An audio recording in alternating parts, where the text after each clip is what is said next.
ನಮಸ್ಕಾರ, ನೀವು ನೋಡ್ತಾ ಇದ್ದೀರಾ ನ್ಯೂಸ್ ಫಸ್ಟ್ ಲೈವ್. ನಾನು ಮಧುಸೂದನ್. ಮೊದಲಿಗೆ ಹೆಡ್ಲೈನ್ಸ್. ಮಿಷನ್ ಯಾಮಿನಿ ಹಿಂದೆ ಬಿದ್ದ ಯಾಮಿನಿ ಸೀನಿಯರ್.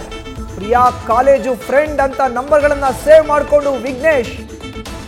ಗ್ರೂಪ್ನಲ್ಲಿದ್ದವರ ಮಾಹಿತಿ ಕಲೆ ಹಾಕಿ ಕಾಲೇಜು ಆಡಳಿತ ಮಂಡಳಿಗೂ ದೂರು ಕೊಡಲು ನಿರ್ಧಾರ.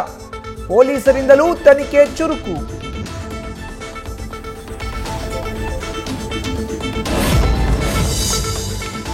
ಯಾಮಿನಿಗೆ ಮಾತ್ರ ಅಲ್ಲ, ತನ್ನ ತಂದೆ ತಾಯಿಗೂ ಕೊಡ್ತಿದ್ದ ಟಾರ್ಚರ್. ಆಕೆ ಮನೆಯಲ್ಲಿ ಮಾತನಾಡಿ ಮದುವೆ ಮಾಡಿಸಿ ಅಂತ ಪೀಡಿಸ್ತಾ ಇದ್ದ. ಯಾಮಿನಿ ಮನೆಯವರು ಒಪ್ಪದಿದ್ದಕ್ಕೆ ಇನ್ನಷ್ಟು ಕೋಪಗೊಂಡ ಕೊಲೆ.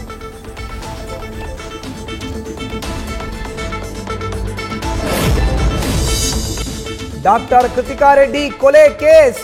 ಪೊಲೀಸ್ ಕಸ್ಟಡಿಯಲ್ಲಿ ಡಾಕ್ಟರ್ ಮಹೇಂದ್ರ ರೆಡ್ಡಿ ಹೈಡ್ರಾಮಾ. ಏನು ಗೊತ್ತಿಲ್ಲ, ನಾನೇನು ಮಾಡಿಲ್ಲ, ಬರೀ ಟ್ರೀಟ್ಮೆಂಟ್ ಕೊಟ್ಟೆ ಅಷ್ಟೇ ಅಂತ ಇರೋ ಮಹೇಂದ್ರ.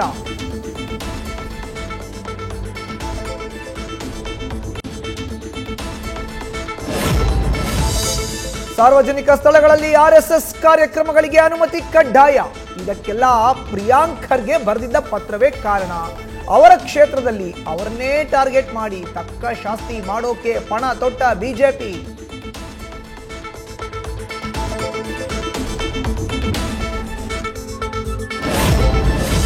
ಮೊದಲ ಹಂತದಲ್ಲಿ ಕಲಬುರಗಿಯಲ್ಲಿ ಪಥಸಂಚಲನಕ್ಕೆ ಕೇಸರಿ ಪಡೆ ಪ್ಲಾನ್. ಮತ್ತೊಂದೆಡೆ ಬಿಜೆಪಿಗೆ ಕೌಂಟರ್ ಕೊಡಲು ಪ್ರಿಯಾಂಕ್ ಖರ್ಗೆ ಬೆಂಬಲಿಗರಿಂದಲೂ ಪಥಸಂಚಲನಕ್ಕೆ ಪ್ರತಿತಂತ್ರ. ಬಿಜೆಪಿಗೆ ಅನುಮತಿ ಕೊಟ್ರೆ ನಮಗೂ ಕೊಡಬೇಕು ಅಂತ ಅರ್ಜಿ ಸಲ್ಲಿಕೆಗೆ ತಯಾರಿ. ನ್ಯೂಸ್ ಫಸ್ಟ್, ನಿರ್ಭೀತಿಯಿಂದ ನಿಮ್ಮ ಪರವಾಗಿ.